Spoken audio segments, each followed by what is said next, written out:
What is up guys, welcome back to the channel. This is Dr. Hummus Tang, and today here's a review here of the OPPO Reno 8T 5G, a phone that I have been using for the past 2 weeks, and I do want to share with you some of the pros and some of the cons that comes with this phone before you make your purchase decision. So without further ado, let's just get right into it.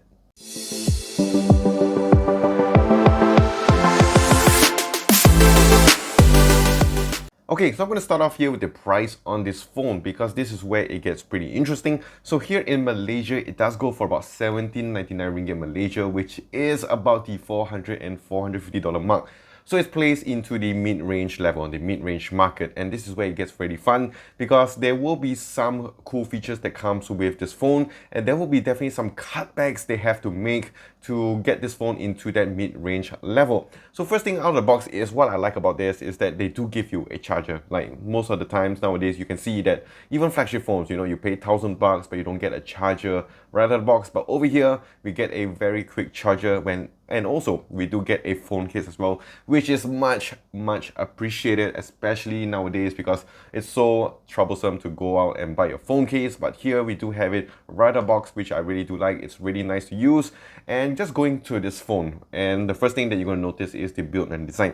So what I gotta say about this is that it looks really nice. Like the design here looks really clean and very simple. I do like the pearly white design that comes on the back here. Of course, you have that multiple colors when you reflect it in different angles. And I just do like this because sometimes at this price point again, they'll give you a very fancy color, make it look too extravagant, and maybe sometimes over time, it may look a little bit cheap. But I do like this color, it's a very evergreen color. You can keep it for a long time and it'll still look pretty good. And of course, if you go on to the weight to it, I do like the nice weight to it that comes with this phone. It does give you that nice premium feel as well because it's not too lightweight, but it's not too heavy either, so it's very comfortable in your hand. And I do like the fact that they do have the curve on the sides here, so it's very comfortable to hold for long periods of time. And of course, let's not forget about the curved display on the front, which again is found in most flagship phones, but I do like it that they have given onto this mid-range phone over here to again add into that extra premium feel. But of course, there's some cutbacks that comes with this phone. First thing, of course, when it comes to the build and design is of course the build material. Here it's using an Asahi glass. It's not your latest, maybe glass Victus or a glass 5. So that is some of the cutbacks you have to make with this phone. Of course, on the back here, they do give you the plastic or whatever you want to call it. Yes, it's not your premium glass feel to it, but again, some people may like this plastic feel because first of all, if you do drop it, it's easier to repair or you don't get a lot of cracks on it, which is of course better for most people anyway. But yeah, this is a certain cutbacks that comes with this phone. Next thing I'll talk about here is the display. So if you look at the display, it looks really nice, very crispy. I do like again the fact that they're giving us an AMOLED display, 120 Hz, and of course the curved edge panels as well. I do like it because it looks really nice. This is one thing I really enjoyed using when I was using the OPPO Reno 8T. I watch a lot of content here, going through my social media, going through Netflix, going through Instagram, and all these other things. It's really fun because the display looks really nice. Again, in this price point, a lot of times they may give you an AMOLED panel, they may give you even an LCD panel. And sometimes even if they give you an AMOLED panel, it may not look very nice. Sometimes the color may look oversaturated or over contrasty, but I do like the balance over here. It does give you a nice warm tone. The colors look very nice, very sharp, accurate, and you get your deep blacks. Again, display on this is really nice. In terms of brightness, again, this is not the brightest phone, but it does get the job done even here in Malaysia. And one thing I do like about this again is of course, you don't only have a good display, you do also have a good set of speakers. So you do have your stereo speakers on the top and on the bottom. And this is a much appreciated feature because I think OPPO has known that people who are going to use this phone want to use it for your watching content. So not only they're giving you a good display, you do have your stereo speakers as well to complement with the display. So when you're watching again content, your Netflix, your Disney Plus, all the Mandalorian and all these other things, it really adds to the experience. When this is something I really do appreciate on the Reno 8T 5G. Okay, so now I'm going to go on to the internal specs, and this is where it gets pretty interesting because this one here definitely will give you some cutbacks when it comes to the Reno 8T. So first of all is, yes, it's using a Snapdragon 695. Yes, it's a Snapdragon processor. I did wish that they could have given us maybe a Snapdragon 750 or a 765.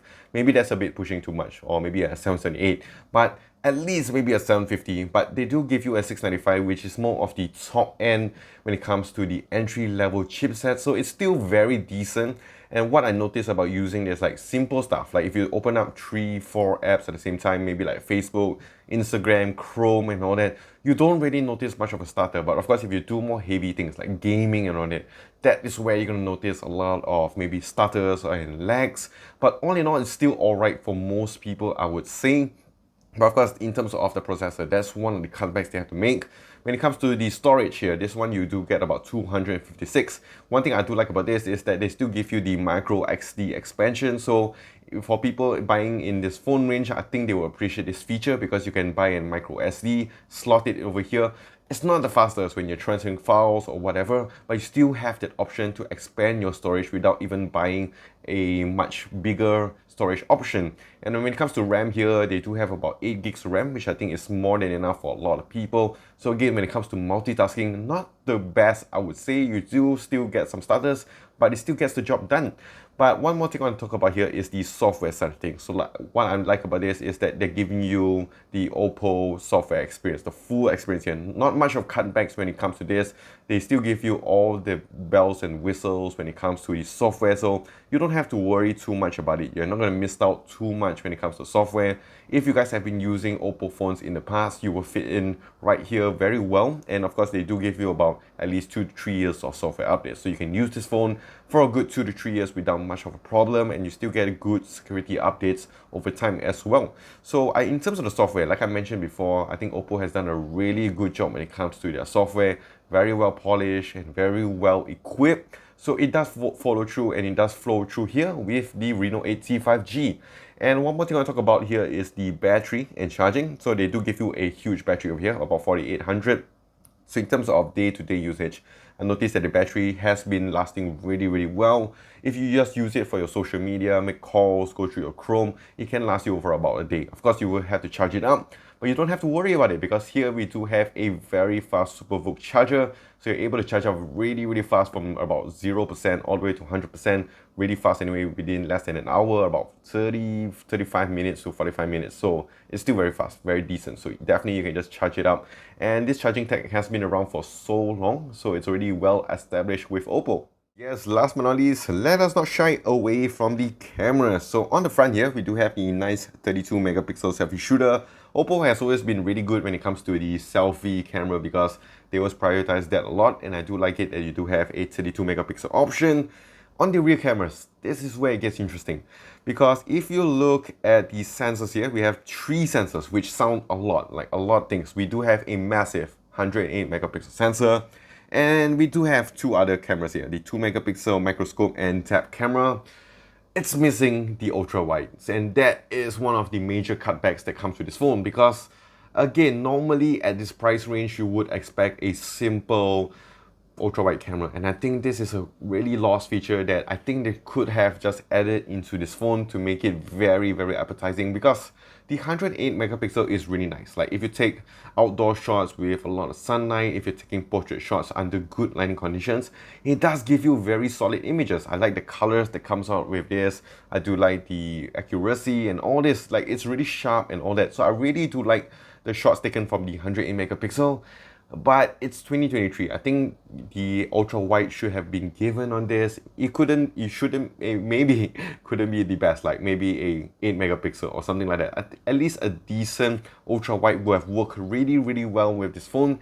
And I think that would have actually upped the value of this phone, especially because, you know, it is giving you a decent set of cameras. But other than that, some things that I do like is that, first of all, you have your night mode, you have your video, photo, portraits, and more. And so you do have a lot of features still. You don't miss out a lot on these other things. And this is one thing I really do appreciate, again, when it comes to the software. So that is it with the OPPO Reno 8T 5G. These are just my thoughts and my opinions after using this phone. Let me know in the comments down below what you guys think about this phone. And of course, if you guys are planning to get this, let me know. And of course, I'll help you as much as I can to answer your questions. So if you guys enjoyed this video, do click the like and smash the subscribe button down below for more videos like this in the future. And also do follow me on my socials as well at Dr. Hammer's Tech. And I'll see you guys in the next one.